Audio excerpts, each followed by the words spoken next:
ശ്രീമാന്മാരായിട്ടുള്ള ആസിഫ് അലി, രമേഷ് നാരായൺ, ഇവരോട് ഈ പോങ്ങൻ എന്നും നന്ദിയുണ്ടാവും. താൽക്കാലിക നന്ദിയല്ല, ആജീവനാന്തകാലം പോങ്ങനൊപ്പം നിലകൊള്ളുന്ന നിലയിൽ നല്ല ഈടുറപ്പുള്ള നന്ദി തന്നെ.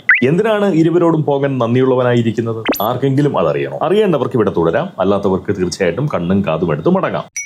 പ്രബുദ്ധ ജനസമൂഹത്തിൽപ്പെടുന്ന ഇന്നാട്ടിലെ പലരും ഈ പോങ്ങനെ നിസ്സംശയം വർഗീയവാദി എന്ന് വിളിച്ചു. സവർണ മൂരാച്ചി എന്ന് അധിക്ഷേപിച്ച് അവരെന്നെ അവശനാക്കാൻ പാഴ്ശ്രമം നടത്തി. ഈ പോങ്ങൻ തീർത്തും അപരിഷ്കൃതനായിട്ടുള്ള ഒരു സാമൂഹ്യ വിരുദ്ധനാണെന്ന് വരെ അവർ പറഞ്ഞു വെച്ചു. ഇത്രയും ആളുകൾ ഒന്നിച്ചു പറയുമ്പോൾ ജനാധിപത്യ വിശ്വാസി എന്ന നിലയിൽ അവരെ അംഗീകരിക്കേണ്ടതായിട്ടുള്ള ബാധ്യത തീർച്ചയായും എനിക്കുണ്ടായിരുന്നു. ഹരിത നവകേരളത്തിലെ നാനോ ന്യൂനപക്ഷമായിട്ടുള്ള പോങ്ങ സമൂഹത്തിൽപ്പെടുന്ന ഈ മുത്തുപോങ്ങൻ മഹാഭൂരിപക്ഷമാകുന്ന പ്രബുദ്ധ സമൂഹത്തിന്റെ ആരോപണങ്ങളെ ജനാധിപത്യ സമ്പ്രദായത്തിൽ ആദരിച്ച് അംഗീകരിച്ചു. അതുകൊണ്ട് കൊടും വർഗീയവാദി, ഘോര മതദേശീയവാദി, രസ്യൻ സവർണ മൂരാച്ചി, ഉശിരൻ മാടമ്പി, തികഞ്ഞ പുരോഗമന വിരോധി, ലക്ഷണമൊത്ത അപരിഷ്കാരി, ഒന്നാന്തരം സാംസ്കാരിക ശൂന്യൻ, അസൽ സ്ത്രീവിരുദ്ധൻ, അപാര വിവരദോഷി മുതലായിട്ടുള്ള സവിശേഷതകളോടുകൂടി അവശേഷിക്കുന്ന ജീവിതം കഴിക്കാനായിരുന്നു പോങ്ങന്റെ പദ്ധതി. ആ പദ്ധതി പ്രകാരം ജീവിതം തുടങ്ങിയും കഴിഞ്ഞിരുന്നു. എന്നാൽ ഇതര മതവിരോധിയായിട്ടുള്ള ഒരു വർഗീയവാദിയല്ല ഈ പോങ്ങൻ എന്ന് എന്നെ ബോധ്യപ്പെടുത്തി തന്നത് ശ്രീ ആസിഫ് അലിയാണ്. വെറും സവർണ മൂരാച്ചിയായ ഒരു ഒളോക്കോടൻ മാടമ്പിയല്ല ഈ പോങ്ങൻ എന്ന് മനസ്സിലാക്കാൻ എന്നെ സഹായിച്ചത് ശ്രീ രമേഷ് നാരായണാണ്. പോങ്ങൻ വളരെ വളരെ ചുരുക്കി സംഗതി ഒന്ന് പറയാം. ആസിഫ് അലി, രമേഷ് നാരായൺ എന്നിവരെ പ്രധാന കഥാപാത്രങ്ങളാക്കി നമ്മുടെ മാധ്യമങ്ങൾ ഹരിത നവ കേരളത്തിലെ പ്രബുദ്ധ ജനതയ്ക്ക് മുന്നിൽ അവതരിപ്പിച്ച ഏറ്റവും പുതിയ വിവാദം വമ്പൻ വിജയമായി ഓടുകയാണല്ലോ, അല്ലെ? വിവാദത്തിന് ആസ്പദമായിട്ടുള്ള സംഭവം തീർച്ചയായിട്ടും പോങ്ങൻ വിശദീകരിക്കുന്നില്ല. കാരണം എന്താണ് പറ്റിയതെന്ന് നമുക്കൊക്കെ അറിയാം. എങ്കിലും സംഗതി അറിയാത്തവരായി ആരെങ്കിലും ഉണ്ടെങ്കിൽ അവർക്ക് വേണ്ടി ഒന്ന് ചുരുക്കി പറയാം. അതൊരു മര്യാദയാണ്, അല്ലേ? കക്ഷി രാഷ്ട്രീയത്തിൽ കമ്മിയായിട്ടുള്ള ശ്രീ MT വാസുദേവൻ നായർക്ക് ജന്മദിന സമ്മാനമായി മലയാള ചലച്ചിത്ര ലോകം അദ്ദേഹത്തിന്റെ 9 കഥകൾക്ക് ചലച്ചിത്ര രൂപം നൽകാൻ തീരുമാനിക്കുന്നു. 9 കഥകൾക്ക്. മനോരഥങ്ങൾ എന്ന പേരിൽ വെബ് സീരീസ് ആയിട്ടാണത് പ്രേക്ഷകരിലേക്ക് എത്തുക. ZEE5 എന്ന് പറയുന്ന OTT പ്ലാറ്റ്ഫോമിലൂടെയാണത് വരുന്നത്. മമ്മൂട്ടിയും മോഹൻലാലും മുതൽ മേനോൻ വാല് മുറിച്ച് പരിഷ്കൃതയായിട്ടുള്ള പാർവതി തിരുവോത്തു വരെ അഭിനയ തൊഴിലാളികളായി ഈ ചിത്രത്തോട് സഹകരിച്ചിട്ടുണ്ട്. ഈ 9 കഥകൾക്കും കൂടി രൊക്കം 8 സംവിധായകരാണുള്ളത്. ന്യായമായും 9 സംവിധായകരാണ് കാണേണ്ടിയിരുന്നത്. എന്നാൽ 8 പേരേ ഉള്ളൂ. അതെങ്ങനെ സംഭവിക്കും? 9 കഥ, ഓരോരുത്തരും ഓരോ കഥയും സംവിധാനിച്ചു കഴിഞ്ഞാൽ തീർച്ചയായിട്ടും 9 സംവിധായകർ കാണണം.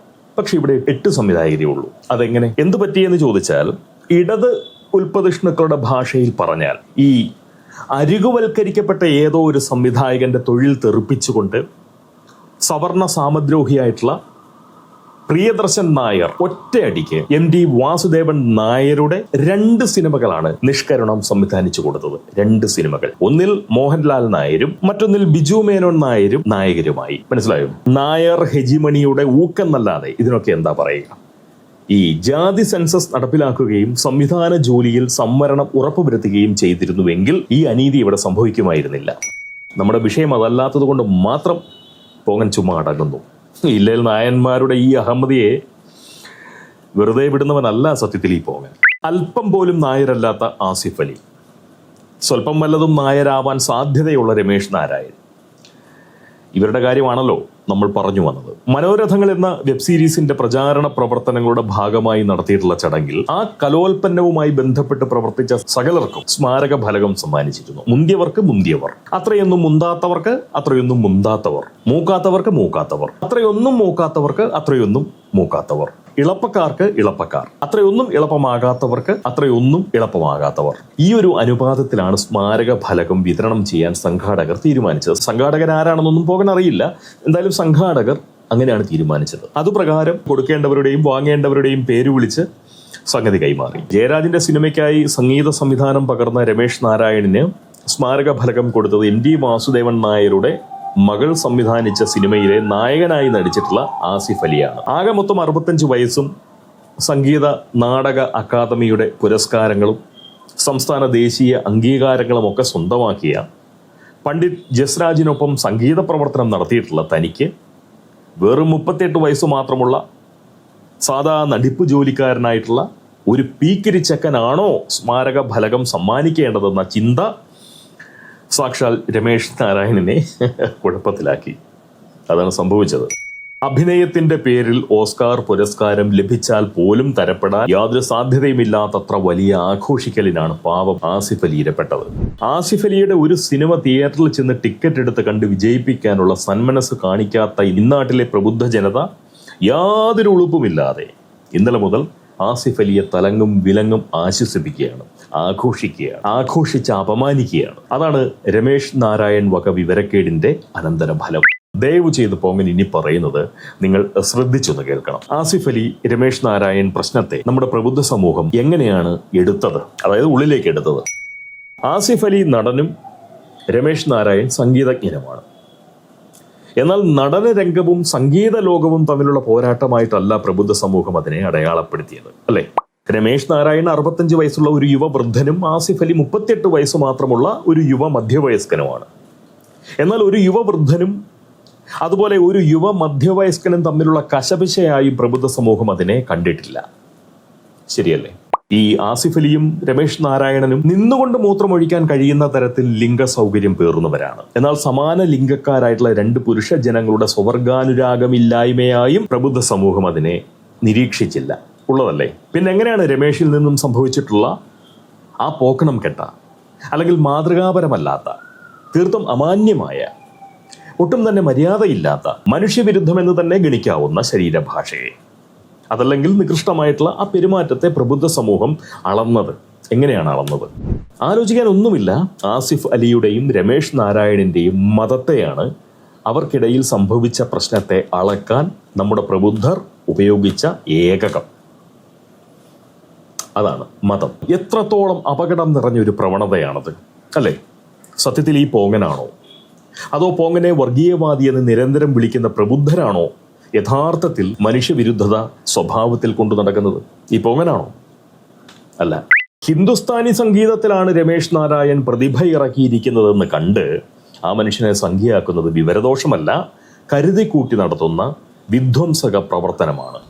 2018 സ്മൃതി ഇറാനിയിൽ നിന്നും ദേശീയ പുരസ്കാരം സ്വീകരിക്കില്ലെന്നു പറഞ്ഞ നമ്മുടെ കേരളത്തിൽ നിന്നുള്ള ചലച്ചിത്ര കലാകാരന്മാരുടെ മുന്നിൽ നിന്ന വേന്ദ്രനാണ് തീർത്തും അന്തംഗമ്മിയായിട്ടുള്ള ഈ രമേശ് നാരായൺ. കേടുവന്ന ഫലത്തെ കൂടയിൽ നിന്ന് തിരഞ്ഞെറിയുന്നത് പോലെ സകല പാഴുകളെയും പിടിച്ച് സംഖ്യയാക്കിയതുകൊണ്ട് കമ്മികളുടെ കൂട വെടിപ്പുള്ളതാവില്ല. ഈ രമേശ് നാരായണനെ ഒരൊറ്റ സംഖ്യയും അവരുടെ കൂടയിലെടുത്ത് വയ്ക്കുകയുമില്ല, അല്ലെങ്കിൽ കൂടയിൽ ചുമക്കുകയുമില്ല എന്നാണ് പോങ്ങന്റെ ഒരു വിശ്വാസം. സ്മൃതി ഇറാനിയിൽ നിന്ന് പുരസ്കാരം വാങ്ങില്ല എന്ന് തീരുമാനിച്ചവരാണ് ഫഹദ് ഫാസിലും പാർവതി തിരുവോത്തും രമേശ് നാരായണനുമൊക്കെ. മനോരഥങ്ങൾ എന്ന വെബ് സീരീസിൽ ഇവരെല്ലാം സഹകരിക്കുന്നുമുണ്ട്. MT വാസുദേവൻ നായർ, മമ്മൂട്ടി, രഞ്ജിത്ത് മുതലായ മൂപ്പെത്തിയ കമ്മികളും ഈ മഹേഷ് നാരായണനെ പോലുള്ള ഇളം അന്തങ്ങളുമൊക്കെ സഹകരിക്കുന്ന ഒന്നാണ് മനോരഥങ്ങൾ. ആസിഫ് അലി നല്ലൊരു സഖാവിന്റെ മകനാണെങ്കിൽ രമേശ് നാരായൺ രസ്യനൊരു അന്തംഗമ്മിയുമാണ്. വിയർക്കുന്നത് ഹിന്ദുസ്ഥാനി സംഗീതത്തിലാണെങ്കിലും രമേശ് നാരായണന്റെ മനസ്സിലുള്ളത് ഹരിത നവകേരളത്തിന് പറ്റിയ ഒന്നാന്തരം സുഡുസ്ഥാനി സംഗീതമാണ്. അത് ആരും മറക്കരുത്. അദ്ദേഹത്തെ അനുകൂലിക്കുന്നവരും പ്രതികൂലിക്കുന്നവരും ആ യാഥാർത്ഥ്യം, ആ സത്യം മറക്കരുത്. സത്യത്തിൽ രമേശ് നാരായണും ആസിഫ് അലിയും തമ്മിലുള്ള ഈ പ്രശ്നം വെറും കുടുംബ വഴക്ക് മാത്രമാണ്. അതൊരു സാമൂഹ്യ പ്രശ്നമൊന്നുമല്ല, അതൊരു ആഭ്യന്തര കാര്യമാണ്. നമ്മുടെ നാട്ടിലെ മതേതര മാനവിക ബുദ്ധരായിട്ടുള്ള പ്രബുദ്ധർ പറയുന്നത് പോലെ രമേശ് നാരായണനിലെ ചാതുർവർണ്ണയ ബോധം അല്ലെങ്കിൽ വർണ്ണബോധമല്ല, തീർത്തും വലിപ്പബോധമാണ് ഈ പ്രശ്നത്തിന്റെ യഥാർത്ഥ കാരണം അല്ലെങ്കിൽ അടിസ്ഥാനം. നിന്നേക്കാൾ വലിയവൻ ഞാനാണെന്ന ആ വലിപ്പബോധമാണ് മനുഷ്യരെ കുഴപ്പിക്കുന്നത്. പ്രസംഗത്തിൽ സമത്വബുദ്ധി പേറുന്നവർ പ്രവൃത്തിയിൽ അത്രയൊന്നും സമത്വബുദ്ധി സൂക്ഷിക്കുന്ന പതിവില്ല. അങ്ങനെയാണ് മനസ്സിലാക്കാൻ കഴിഞ്ഞിട്ടുള്ളത്. നമ്മുടെ ഈ ബെന്യാമിൻ തന്നെയാണ് ഏറ്റവും വലിയ ഉദാഹരണം. ആടുജീവിതവുമായി ബന്ധപ്പെട്ടുള്ള ഈ പ്രചാരവേലകൾക്കിടയിൽ ഏതോ ഒരു ചാനലിൽ അദ്ദേഹം നൽകിയ അഭിമുഖത്തിൽ പറഞ്ഞു കേട്ടൊരു കാര്യമുണ്ട്. നജീബിന്, അതായത് ആക്രി പെറുക്കിയും മീൻ പിടിച്ചും ജീവിച്ച നജീബിന് ചിന്തിക്കാൻ കഴിയാത്ത വില സമൂഹത്തിൽ ഉണ്ടാക്കി കൊടുത്തത് ആടുജീവിതമാണെന്ന് അങ്ങനെയാണ് ബെന്യാമിൻ പറഞ്ഞത്. അത് അയാളുടെ ഉള്ളിലുള്ള ആ വലിപ്പബോധം ഒന്നുകൊണ്ട് തന്നെയാണ്. നജീബിന്റെ ഇപ്പോഴത്തെ വലിപ്പം എന്ന് പറയുന്നത്, അല്ലെങ്കിൽ അത് സമ്മാനിച്ചത് തൻ്റെ എഴുത്താണ്, തന്നിലെ ആ എഴുത്തുകാരനാണ്, തന്നിലെ ആ വലിപ്പക്കാരനാണെന്ന് പറയുന്ന ഒരു ബുദ്ധിയാണ് ശരിക്കും പറഞ്ഞു കഴിഞ്ഞാൽ ബെന്യാമിനെ കൊണ്ട് അത് പറയിപ്പിച്ചത്. അന്ന് ബ്ലസ്സി അടുത്തിരിപ്പുണ്ടായിരുന്നു. ഒരക്ഷരവും ബ്ലസ്സി അതിനെ തിരുത്തി പറയുന്നതായിട്ട് കണ്ടില്ല, അല്ലെങ്കിൽ അദ്ദേഹത്തിന് അത് മനസ്സിലാക്കാൻ പറ്റിയിട്ടില്ല എന്നുള്ളതാണ് സത്യം. അതുപോലെ സെൽഫി എടുക്കാൻ ചെന്ന തന്നോട് അങ്ങേയറ്റം അഹന്തയോടുകൂടി പൃഷ്ഠരാജൻ നായർ പെരുമാറി എന്ന മട്ടിൽ അയാളുടെ ഒരു ആരാധകൻ ഈ അടുത്ത കാലത്ത് സമൂഹത്തെ നോക്കി വിലപിച്ചത് നമ്മൾ കണ്ടതാണ്. എന്നാൽ സെൽഫി എടുക്കാൻ നേരം സച്ചിൻ പ്രകടിപ്പിച്ച വിനയം അദ്ദേഹത്തിന്റെ ആരാധകനായ തന്നെ വിസ്മയിപ്പിച്ചുവെന്ന് പൃഷ്ഠരാജൻ നായർ പറഞ്ഞതും നമ്മൾ കേട്ടിട്ടുണ്ട്. തന്റെ ആരാധകൻ തന്നേക്കാൾ വലിപ്പം കുറഞ്ഞവൻ, വില കുറഞ്ഞവൻ. തന്റെ ആരാധനയ്ക്ക് പാത്രമാകുന്നവൻ തന്നേക്കാൾ വിലയേറിയവൻ, വലിപ്പമുള്ളവൻ.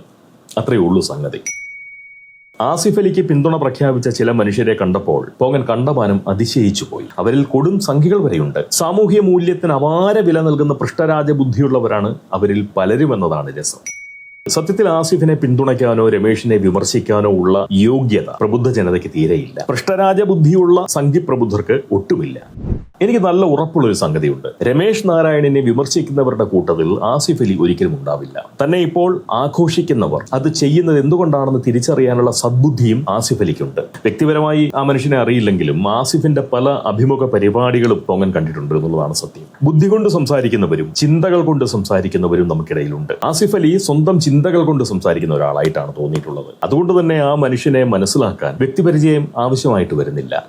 ആസിഫ് തീർച്ചയായും നല്ലൊരു മനുഷ്യനാണ്. അയാൾ ഹൃദയശുദ്ധിയുള്ളവനും ചിന്തയിൽ മനുഷ്യപ്പറ്റ് കൊണ്ടു നടക്കുന്നവനുമാണ്. അതുകൊണ്ട് തന്നെ വർണ്ണബോധമല്ല, രമേശ് നാരായണനിലെ വലിപ്പബോധമാണ് അവിടെ പ്രശ്നമായതെന്ന് മനസ്സിലാക്കാനുള്ള പാകത ഉറപ്പായും ആസിഫ് അലിക്കുണ്ട്. വലിപ്പബോധമുള്ളത് കൊണ്ടല്ലേ സ്മൃതി ഇറാനിയിൽ നിന്ന് രമേശ് നാരായൺ ഉൾപ്പെടുന്ന പ്രബുദ്ധ സംഘം പുരസ്കാരം സ്വീകരിക്കാതെ പുരസ്കാര തുക മാത്രം കൈപ്പറ്റി പ്രതിഷേധിച്ച് കളഞ്ഞത് അല്ലേ? സംഘികളുടെ കയ്യിൽ നിന്നും പുരസ്കാരം വാങ്ങുന്നത് കുറവായി കണ്ടതാണ് യഥാർത്ഥ പ്രശ്നമെങ്കിൽ സംഘി സർക്കാരിന്റെ കാലത്ത് നൽകുന്ന പുരസ്കാര തുകയും ഒഴിവാക്കണമായിരുന്നു. തുക പൊതുജനങ്ങളുടെ നികുതിയിൽ നിന്നാണെന്ന് വാദിക്കാമെങ്കിൽ മന്ത്രി പൊതുജനങ്ങളുടെ വോട്ടിൽ നിന്നാണെന്ന മറുവാദവും ഉയർത്താം അല്ലേ? സ്മൃതി ഇറാനി സംഘിയായതല്ല പ്രശ്നം, സ്ത്രീ ആയതുമാവില്ല അവരുടെ പ്രശ്നം എന്ന് വിശ്വസിക്കുന്നു പോകാൻ. അങ്ങനെ ഒരു ആരോപണത്തിന് പോകാൻ നിൽക്കുന്നില്ല. സ്മൃതി ഇറാനിയുടെ മന്ത്രിസ്ഥാനത്തിന് രാഷ്ട്രപതിയോളം വലിപ്പമില്ല എന്നതാണ് യഥാർത്ഥ പ്രശ്നം. അതായിരിക്കും അവരെയും ആ പുരസ്കാര ബഹിഷ്കരണത്തിന് പ്രേരിപ്പിച്ചിട്ടുണ്ടാവുക. ആ വലിപ്പബോധം, അവരിലെ വലിപ്പബോധം. പിന്നെ ചില പ്രബുദ്ധർ അവർ പഴയകാല സീരിയൽ നടി ആയിരുന്നുവെന്നും അക്കാലത്ത് പറഞ്ഞു കേട്ടിട്ടുണ്ട് പോകാൻ. ആ കണക്ക് കൂടി നോക്കുമ്പോൾ സിനിമാക്കാരുടെ കണ്ണിൽ സ്മൃതി ഇറാനിയുടെ വലിപ്പം വീണ്ടും കുറയും അല്ലേ? അത്രയേ ഉള്ളൂ. വലിപ്പമാണ് പ്രശ്നം. അതുകൊണ്ട് പോങ്ങൻ വീണ്ടും ഒരിക്കൽ കൂടി ഉറപ്പിച്ചു പറയുന്നു, വർണ്ണബോധമല്ല പ്രശ്നം, രമേശിന്റെ വലിപ്പബോധമാണ്. അത് മാത്രമാണ്. ചില അതിശക്തരായിട്ടുള്ള വിവരദോഷികൾ രമേശിലെ വർണ്ണബോധത്തെ പഴിക്കുമ്പോൾ പോങ്ങൻ ഒന്നേ ചോദിക്കാനുള്ളൂ, ഈ രമേശ് നാരായൺ പ്രവൃത്തി കൊണ്ട് കാണിച്ച ഈ നാറിത്തരത്തെ വെല്ലുന്ന പോക്രിത്തരം നാക്കുകൊണ്ട് കാണിക്കാൻ നിഷ്പ്രയാസം കഴിയുന്ന ആളാണ് സാക്ഷാൽ വിനായകൻ അല്ലേ? എമ്മാതിരിയുള്ള പോക്രിത്തരമാണ് നാവ് കൊണ്ട്, അല്ലെങ്കിൽ നാറിത്തരമാണ് നാവ് കൊണ്ട് വിനായകൻ തട്ടാറുള്ളത്. ശരിയല്ലേ? ഇതൊക്കെ ജാതിയുടെ പ്രശ്നമാണ്, അല്ലെങ്കിൽ ഇതൊക്കെ സാവർണ്യത്തിന്റെ പ്രശ്നമാണ് എങ്കിൽ വിനായക നാവ് പേറുന്ന ആ നാറിത്തരങ്ങൾക്ക് പിന്നിൽ പ്രവർത്തിക്കുന്നത് എന്താണ്? വിനായകന്റെ DNA ടെസ്റ്റ് നടത്തണമെന്ന് നിങ്ങൾ പറയുമോ? അങ്ങനെ ഒരു ആവശ്യം നിങ്ങൾ ഉന്നയിക്കുമോ? ആ മനുഷ്യന്റെ DNA-യിൽ ഹെജിമണിയുടെ കിലുക്കം വല്ലതുമുണ്ടെന്ന് നിങ്ങൾ സംശയിക്കുന്നുണ്ടോ? ഹെജിമണിയുടെ കിലുക്കം DNA-യുടെ ഇടയിലൂടെ എവിടെയെങ്കിലും ഒരു നായരത്വം നിങ്ങൾ കാണുന്നുണ്ടോ? നാറിത്തരത്തിന് ജാതിയും മതവും ഒന്നുമില്ല പ്രബുദ്ധരെ. ഏറിയും കുറഞ്ഞും അതെല്ലാവരിലുമുണ്ട്, എല്ലാ ആളുകളിലുമുണ്ട്. പ്രബുദ്ധരുടെ സ്വഭാവത്തിൽ അതിന്റെ അളവ് അമിതമായ നിലയിൽ ഉയർന്നു കാണുമെന്ന് മാത്രം. പ്രബുദ്ധരാകുമ്പോൾ അതിന്റെ അളവ് കുറച്ച് കൂടും, നാറിത്തരത്തിന്റെ അല്ലെങ്കിൽ ഈ വലിപ്പ ബോധത്തിന്റെ. അത്രേ ഉള്ളൂ. എന്തായാലും ആസിഫ് അലിയും രമേശ് നാരായണും കാരണം എൻ്റെ പോങ്ങത്തത്തിൽ പ്രബുദ്ധതയുടെ കലർപ്പില്ലെന്ന് എനിക്ക് മനസ്സിലാക്കാൻ സാധിച്ചു. അതുപോലെ പ്രബുദ്ധരോളം വലിയ വർഗീയവാദികളും മനുഷ്യവിരുദ്ധരും സാമൂഹ്യദ്രോഹികളും ഈ സമൂഹത്തിൽ വേറെയില്ലെന്ന് പിടികിട്ടുകയും ചെയ്തു. ഒന്നുകൂടി പറഞ്ഞുകൊണ്ട് പോങ്ങൻ ഈ സംസാരം ഇവിടെ അവസാനിപ്പിക്കാം. നമ്മുടെ ചില ഓൺലൈൻ മാധ്യമങ്ങളെ സാംക്രമിക രോഗങ്ങൾ പരത്തുന്ന കൊതുക്, ഈച്ച, എലി മുതലായ ജീവികളെ പോലെ അല്ലെങ്കിൽ കീടങ്ങളെ പോലെ സമീപിക്കേണ്ടതുണ്ട്. സമൂഹത്തിൽ മതവിരോധ വ്യാപനം നടത്തുന്ന ആ മാധ്യമ തീവ്രവാദികളെ സാമൂഹ്യദ്രോഹികളായി കണ്ട് കരുതലെടുക്കണം. കൈകാര്യം ചെയ്യേണ്ട കാര്യം ഇപ്പോൾ ഇല്ല, കരുതലെടുത്താൽ മതി. കരുതൽ കൊണ്ട് കാര്യം നടന്നോളും. എന്തായാലും ആശ്ലേഷത്തോടെ ആസിഫ് അലിയുടെ കവിളിൽ പോകാൻ ഒരു സാങ്കല്പിക ഉമ്മ നൽകുന്നു. രമേശ് നാരായണന്റെ ചെവിയിൽ ഒന്നാന്തരം ഒരു കിഴുക്ക് നൽകേണ്ടതാണ്.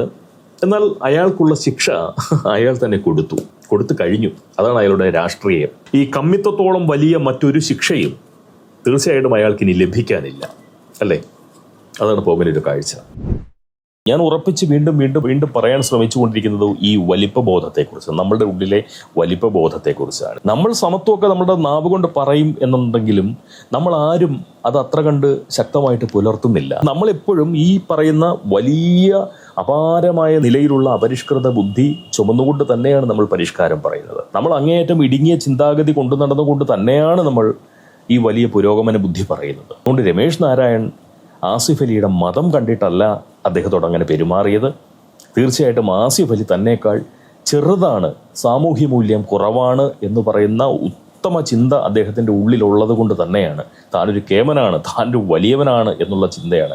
അത് ജാതിയുടെ വലിപ്പമാണ് എന്ന് ചിന്തിക്കുന്നവർ എത്രയോ ചുരുങ്ങിയ മനുഷ്യരാണ്. എന്ത് നേട്ടത്തിന് വേണ്ടിയിട്ടാണെങ്കിൽ പോലും അങ്ങനെ പറയുന്നത് അത്രയും കെട്ട മനുഷ്യരാണ്.